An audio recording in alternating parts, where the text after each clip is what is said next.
This is what the New York Times is pushing, that Charlie and all conservatives are a threat. The New York Times, again, it remains just a repository of crap. It is an awful, awful publication. The New York Times is such a horribly edited newspaper. And I say this advisedly. There are people at the New York Times with whom I politically disagree very strongly, but I like personally. Ezra Klein is one of those people. I recently did a very long interview with Ezra Klein. We sat down. We disagreed on nearly everything, but it was very conciliatory. It was really interesting. We held our positions, but it was sort of a fascinating clarification. The New York Times, however, has spent pretty much every day since the assassination of Charlie Kirk, with the exception of Ezra's work over there, really pushing that permission structure for violence. And over the weekend, they truly outdid themselves, really outdid themselves. So you just have to understand that the New York Times, as a newspaper, is perhaps the chief purveyor of this permission structure. Right after Charlie died, they had not one but two separate pieces concerning Hasan Piker, the Twitch streamer who is more than warm to terrorist violence. They had one piece that was an obit for Charlie by Hasan Piker, basically blaming capitalism for Charlie's death. And then they had a profile of Hasan Piker, as though he was some sort of great exemplar of moral debate, anti-violent debate, which is insane. I mean, the man has, as we've covered on the show, over and over and over, endorsed the use of violence. In fact, here he wasn't all that long ago singing Bella Ciao. Bella Ciao is a revolutionary song that was literally carved again into one of the bullets that was next to the gun used to kill Charlie Kirk. Partigiano, bella ciao, bella ciao, ciao, ciao. He knows precisely what he's doing. First of all, can't sing, but also knows precisely what he's doing. He's not doing that for fun. He's doing that because there is a tacit and not so tacit endorsement of violence by members of the left. Well, over the weekend, the New York Times decided it was time. There'd been too much tolerance for opposing views in the New York Times. That had to stop. And so they called forth the Halley's Comet of stupidity. They appear upon the horizon once every few years. They emerge from their cozy sinecures, being paid much money to do virtually nothing by the New York Times and by other elite publications. They trotted out Ta-Nehisi Coates. Any society that treats Ta-Nehisi Coates as a public intellectual is a society that truly deserves whatever happens to it, because Ta-Nehisi Coates is not only a purple writer, he is an awful thinker. So they trotted out Ta-Nehisi Coates, and they also trotted out Nicole Hannah-Jones, who is back from the intellectual dead. She hasn't written anything for years, but she's still on the New York Times' payroll. First, Ezra had on Ta-Nehisi Coates to essentially chide him for the great sin of being upset over Charlie's death. Ta-Nehisi Coates, who literally just wrote a book, essentially creating the case for why terrorists are fine against Israel, calling Israel an apartheid state, likening Israel to the Jim Crow South, not mentioning a single-time Palestinian terrorism. Ta-Nehisi Coates, the same person who has over and over and over again made light of terrorism, including 9/11. He wrote in his book, Between the World and Me, about sitting on top of an apartment building, watching the towers as they burn and feeling nothing, stoned out of his mind. Ta-Nehisi Coates, a perfect person for the New York Times to bring in as a sort of voice of morality.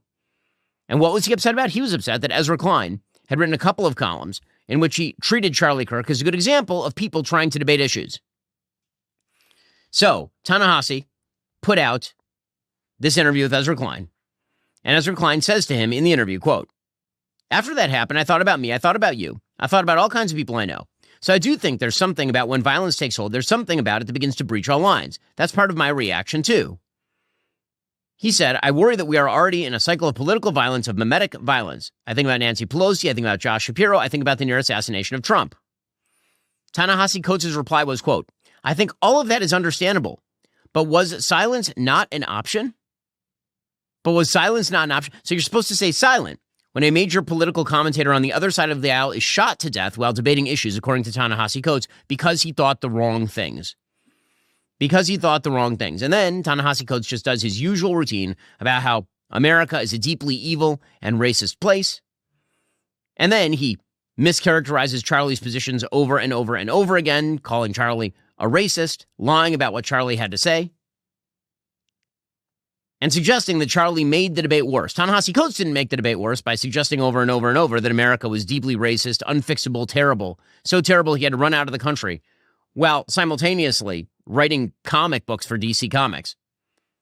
Now it's Charlie who's really the problem, according to Ta-Nehisi Coates, the great morality police of the New York Times, who has to step in to make sure that Charlie Kirk is not in any way praised after his murder.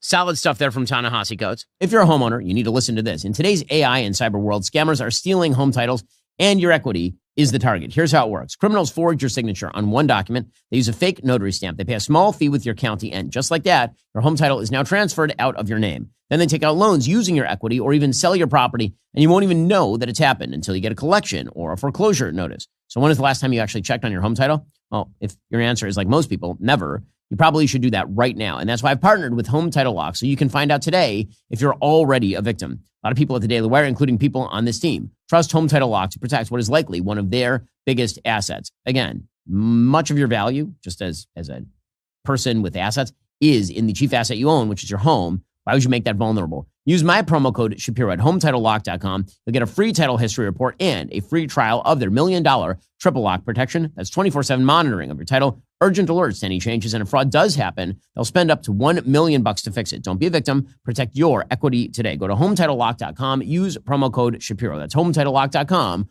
promo code Shapiro. But that wasn't all. On the same day that happened, the New York Times printed a discovered essay by Nikole Hannah-Jones. I say discovered because, again, her essays only come out once every, at this point, 10 years. The 1619 Project was a long time ago. And she's a terrible example, again, of a public intellectual. She's a person who, when she was criticized for her historical inaccuracies in her awful project, the 1619 Project, which was a gigantic propaganda attempt by the New York Times to recast all of American history as the outgrowth of slavery. When she was criticized by actual historians, people who are not even of the right, people like Gordon Wood or Sean Wiolence, she came out and basically said, well, they're all white, aren't they? She also bragged. People said that the riots that happened in 2020 could be called the 1619 riots, and she cheered that. She thought it was good. The permission structures for violence on the left are quite real, and they are quite pervasive. And her essay about Charlie is egregiously terrible. Quote, the day Charlie Kirk was killed, Dominic Durant's 11-year-old daughter came home from her middle school in Tulsa, Oklahoma, and told her father that her friends had been very upset about his death, and that they felt she should be upset too. I'm sad, she said, tears in her eyes. Durant struggled how to respond. He too had been appalled by the act of violence, but his young daughter did not know much about Kirk, and he worried she would look him up on YouTube and come across the many ugly assertions the right-wing activists had made about black Americans like them. For instance, Kirk had claimed that 4 prominent and successful black women, who all went to Ivy League universities, Justice Ketanji Brown Jackson, the former First Lady Michelle Obama, TV host Joy-Ann Reid, and former Representative Sheila Jackson Lee of Texas, did not have the brain processing power to otherwise be taken really seriously and had to go steal a white person's slot. He'd argued that black America is poorer, more murderous, more dangerous than when black people were living under Jim Crow. Durant did not want his daughter thinking that because her friends were grieving him, that the things Kirk had claimed were acceptable or right. Durant said, quote, I said it's natural to be sad. I don't want you to change your opinion about being sad, but I'm explaining to you that the gentleman who just got shot was under the impression that you, as a young black woman, don't have the brain processing power. So I'm explaining to you to let you know what he said was wrong and not true. Charlie never said that. He literally never said that. What Charlie said is that if you are an affirmative action admittee, the tacit admission there is that you couldn't make it without affirmative action points. And then he pointed out that Ketanji Brown Jackson was put in place for affirmative action reasons and has not exactly performed well on the Supreme Court, for example. But he never said anything like all black women don't have brain processing. That's ridiculous. Charlie would never say that and did never say that. But the entire piece by Nikole Hannah-Jones is just a complete mischaracterization of Charlie's positions in order to minimize the tragedy of his death. Quote, as a Christian, Durant also felt he had to address Kirk's version of Christianity, which condemned and disparaged people who are gay and transgender. Kirk once posted, the pride and trans movements have always been about grooming kids. Well, actually, if you read the entire tweet, here is what the actual tweet says. Quote, trans actor Elliot Page, formerly known as Ellen, explains that queer stuff is no longer niche because 30% of young people are now LGBTQ. The pride and trans movements have always been about grooming kids. They call it normalizing. They cannot procreate, so they recruit, and now they're bragging about it. Okay, that doesn't mean grooming kids as in like to rape them. That is not what he's talking about. He means that there's a social contagion with regard to things like trans, which, by the way, is statistically true. This intolerance was not reflective of Durant's own understanding of Jesus or the gospel, nor the faith his family practiced. I reminded her not to be a hypocritical Christian, he said. I told her, the good book, the Bible, says you judge man as he lived, not as he died. Well, I mean, put aside the fact that the anti-biblical explanation of sexuality that is put forth by the left truly does not accord with the words of either the Old Testament or the New Testament. Again, this entire piece is designed to mischaracterize Charlie's beliefs so as to suggest that the laments for Charlie are undeserved. That is the entire idea. She essentially tries to call Charlie a white supremacist. She quotes another left-wing activist to suggest that Kirk engaged in rhetoric of Christian white nationalism and that it has moved to the center of the Republican identity. This is what the New York Times is pushing. Again, that Charlie and all conservatives are a threat, like an open and evil threat. And so laments for their deaths, can't you just remain silent, in the word of Ta-Nehisi Coates? Or do they really deserve the kind of sadness that people are pouring out upon them, according to Nicole Hannah-Jones? The New York Times, again, it remains just a repository of crap. It is an awful, awful publication. Well, that's all for now, folks. Don't forget to like, subscribe, and comment your thoughts down below. Be sure to check out all of the other great content on my channel. I'll see you here next time.